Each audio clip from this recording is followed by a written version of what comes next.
पाकिस्तानियों का दिल आज डर से बैठा हुआ है।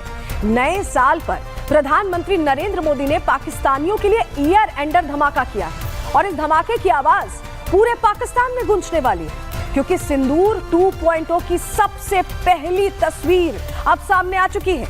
अमीर मुस्लिम देश भी आपस में भिड़ रहे हैं।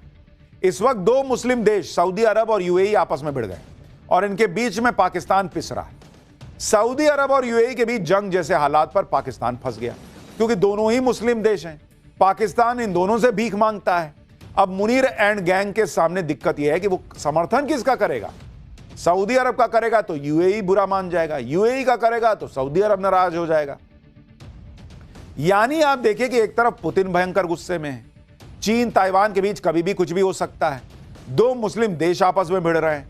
यानी नए साल में धमाकों की पूरी रेसिपी तैयार हो चुकी है। देखिए, नए साल में पाकिस्तान पर खतरा क्यों मंडरा रहा है और क्या नववर्ष के साथ ही पाकिस्तान में बारूद बरसने वाला है, इसके पीछे की वजह ग्राफिक्स के जरिए आपको थोड़ी डिटेल में बता देते हैं। देखिए, अमेरिका से एक रिपोर्ट सामने आई, कहा गया है कि साल 2026 में कुछ बड़ा होगा। ये अमेरिकी रिपोर्ट कह रही है। भारत और पाकिस्तान में जंग छिड़ सकती है, ये अमेरिका से कहा जा रहा है।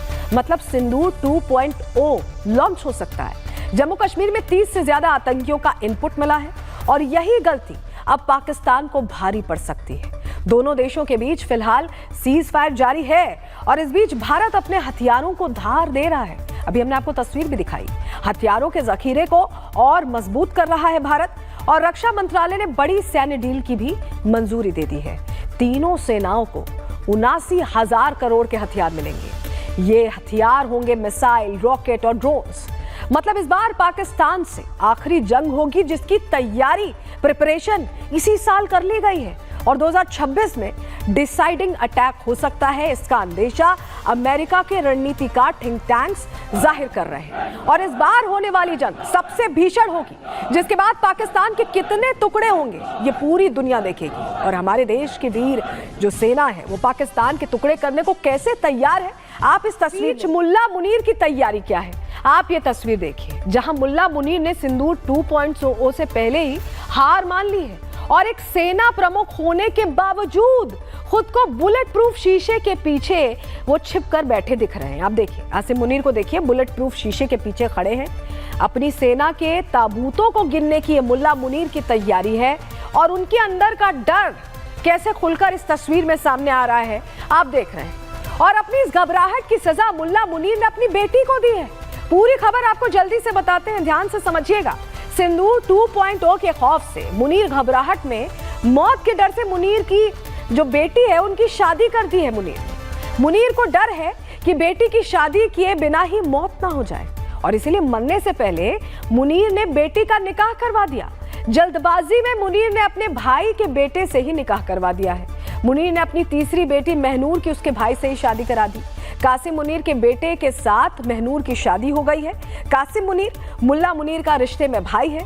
26 दिसंबर को रावलपिंडी में यह शादी हुई और इस शादी के बाद मुनीर का डर दुनिया के सामने आ गया है। मुनीर ने अपने डर की सजा अपनी बेटी को शादी ऐसे करवा कर दी थी, लेकिन मुल्ला मुनीर को यह नहीं भूलना चाहिए कि उसे उसके आतंकी कर्मों की सजा इसी जन्म में मिलेगी और इसके लिए नए साल की तारीख मुकर्रर कर दी गई है। आसिम मुनीर पर होने वाली सदी के सबसे बड़े हमले का संकेत समय समय पर खुद हमारे सैन्य कमांडर्स दे चुके हैं। आप भी सुनिए। हम सिंदूर की तैयारी में हैं। हम सिंदूर जो चल रहा है उसके लिए हम रेडी हैं, डिप्लॉयड हैं और जहां तक कि बाकी जो हमने अपने प्लान्स किए हैं हम उनके साथ भी चलते रहेंगे। तो that is a very simple message that we are. इस बार भारत देश पूरी तैयारी के साथ है और इस बार वो संयम नहीं रखेगा जो सिंदूर 1.0 में हमने संयम रखा। इस बार हम आगे की कार्रवाई करेंगे और कुछ ऐसी कार्रवाई करेंगे कि हो सकता है पाकिस्तान को सोचना पड़े कि उसे इतिहास में, भूगोल में रहना है कि नहीं रहना है। और इस बीच आपको बताएं कि सुन्नी मुसलमानों की आबादी वाले पाकिस्तान से कोसों दूर उसके दो आका आपस में भिड़ गए हैं। खाड़ी के दो मुस्लिम देशों के बीच जंग शुरू हो गई है। यूएई और सऊदी अरब एक दूसरे पर बम बरसा रहे हैं। क्या दोनों के बीच बारूदी समर छिड़ा है, बताएंगे आपको। लेकिन सवाल है कि आखिर यूएई और सऊदी अरब यानी वो दो देश जो एक दूसरे पर जान छिड़कते थे, वो एक दूसरे के खून के पास प्यासे क्यों हो गए, ये भी आपको समझाएंगे। लेकिन सबसे पहले आपको जरा तस्वीर दिखा देते हैं कि खाड़ी के इन दो देशों के बीच हुआ क्या। असल में सऊदी अरब ने यमन में यूएई की तरफ जा रहे कार्गो जहाज पर बम बरसाकर उसे तहस नहस कर दिया। सऊदी अरब का दावा है कि उस जहाज में सऊदी अरब के खिलाफ चरमपंथी आग भड़काने वाले संगठन एसटीसी के हथियार जो यूएई के रास्ते उस तक पहुंचने वाले थे, और इसी वजह से सऊदी ने यमन में यूएई के उस जहाज को नेस्तनाबूद कर दिया, जिसकी तस्वीर हम आपको अभी दिखा रहे हैं।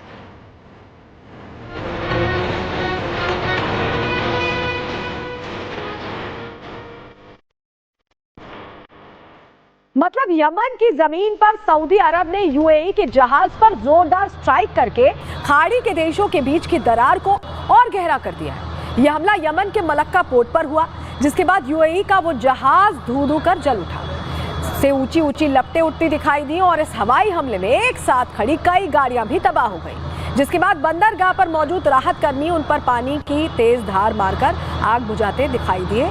इमरजेंसी सर्विसेज वहां पर पहुंचती दिखाई दी। लेकिन सवाल है कि सऊदी अरब ने आखिर यह हमला किया क्यों? वो अचानक यूएई के खिलाफ इतना आक्रामक कैसे हो गया कि उसने यमन की जमीन पर बारूदी स्ट्राइक कर दी? तो चलिए आपको ग्राफिक्स के जरिए यह सारा मामला जरा डिटेल में समझा देते हैं। असल में यह समझिए कि सऊदी अरब और यूएई के बीच फसाद की जड़ है एसटीसी। एसटीसी एक चरमपंथी संगठन है, हमास और हिजबुल्लाह जैसा ही। इसे यूएई सपोर्ट करता है। ये एसटीसी यमन में काफी एक्टिव है, वहां भी इसे यूएई का समर्थन हासिल है। सऊदी अरब और यमन आपस में लंबी सीमा साझा करते हैं और सऊदी अरब का आरोप है कि यूएई की मदद से ही एसटीटी के कट्टरपंथी न सिर्फ यमन बल्कि सऊदी अरब में भी खून खराबा करते रहते हैं और इसी वजह से सऊदी अरब ने उनके हथियारों की खेप को निशाना बना दिया। तो ये क्लियर कहा गया। और यमन की जो मौजूदा सरकार है, खास तौर से वहां के जो राष्ट्रपति हैं, वो सऊदी अरब के क्राउन प्रिंस मोहम्मद बिन सलमान के करीबी माने जाते हैं। तो उन्होंने इस एयर स्ट्राइक के बाद यूएई के खिलाफ स्टैंड लिया। यमन के राष्ट्रपति की काउंसिल ने यूएई से रक्षा समझौता ही रद्द कर दिया और 24 घंटे के अंदर यूएई की सेना को यमन से बाहर जाने का आदेश भी सुना दिया। सीधे सीधे उनकी तरफ से यह कह दिया गया कि आप देश से बाहर जाइए। 24 hours passed without any movement.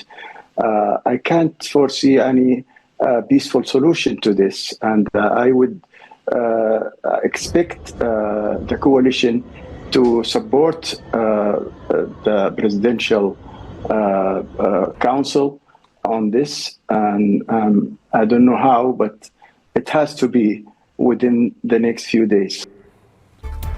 खाड़ी के इन दो बड़े मुस्लिम देशों के बीच असल में यमन के मुद्दे पर ही लड़ाई छिड़ी है। यमन पर यूएई और सऊदी अरब दोनों अपना कंट्रोल चाहते हैं। यमन की सीमा यूएई और सऊदी अरब दोनों से ही लगती है। इस पर थोड़ी डिटेल आपको और दे देते हैं। और आप ये समझ लीजिए कि यमन में प्रमुख रूप से 3 गुट हैं जिनके बीच यमन पर कंट्रोल की जंग चल रही है। इनमें सबसे बड़ा नाम है हूती विद्रोहियों का। उन्हें ईरान का समर्थन प्राप्त है, हथियार और पैसे भी ईरान देता है। दूसरा गुट है एसटीसी, जिसको लेकर अभी लड़ाई छिड़ी है यूएई में। तो आप समझिए दूसरा गुट एसटीसी है, यानी कि सदर्न ट्रांजिशनल काउंसिल। कहा जाता है कि इसे बढ़ाने का काम यूएई ही करता है। और तीसरा है प्रेसिडेंशियल लीडरशिप काउंसिल। यही मौजूदा वक्त में यमन की सत्ता पर काबिज है और माना जाता है कि इस पर सऊदी के जो प्रिंस हैं मोहम्मद बिन सलमान, उनका हाथ है। यानी यमन के मुद्दे पर यूएई और सऊदी अरब सीधे सीधे एक दूसरे के खिलाफ नहीं है, लेकिन उनके गुर्गे वहां एक दूसरे के कट्टर दुश्मन हैं और यही वजह है कि लड़ाई अब यहां तक आ गई है। यूएई की सेना वहां क्यों थी, ये भी आप समझिए जरा, क्योंकि जो अभी हालात हैं, यूएई ने यमन से अपने सैनिक बुला लिए। वहाँ एक सिक्योरिटी पॉइंट ऑफ व्यू से सैनिकों की तैनाती की गई थी और उसके बाद अब क्योंकि जंग जैसे हालात हो गए तो यूएई ने यमन से अपने सैनिक बुला लिए हैं।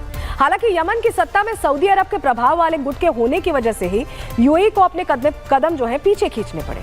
सालों पहले यमन में शांति स्थापित करने के लिए यूएई ने अपने कुछ सैनिक यमन में तैनात किए थे। हालांकि उनमें ज्यादातर सैनिकों को यूएई वापस ले चुका था, लेकिन इस तनाव के बाद यमन ने यूएई को 2 टूक कह दिया और ये सीधा कहा कि सैनिक यमन की जमीन पर अब नहीं होने चाहिए, जिसके बाद यूएई ने अपने सैनिकों को वापस बुलाना शुरू कर दिया है। उन्हें वापस बुलाया जा रहा है। हालांकि यूएई और सऊदी अरब के बीच में हमेशा से ये दुश्मनी नहीं थी, बल्कि ये दोनों देश तो खाड़ी के जय वीरू हुआ करते थे, एकदम घनिष्ठ मित्र। लेकिन दोनों के बीच फसाद क्यों शुरू हुआ, आपको ग्राफिक्स के जरिए डिटेल दे देते हैं। देखिए, मूल रूप से सऊदी अरब और यूएई दोनों एक दूसरे के साथ कंधे से कंधा मिलाकर चलने वाले देश थे, एकदम जिगरी यार टाइप के। 2010 में और 11 के आसपास यूएई और सऊदी अरब इस्लामी कट्टरवाद के धुर विरोधी बनकर भी उभरे थे।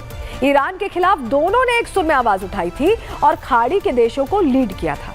माना जाता है कि 2020 में यूएई और इजराइल के बीच जो अब्राहम समझौता हुआ, उसके बाद से ही बात बिगड़ती चली गई, क्योंकि सऊदी अरब फिलिस्तीन की मांग पर अड़ा रहा और उसका आरोप था कि यूएई ने विदेशी व्यापार के लिए इजराइल से हाथ मिलाया।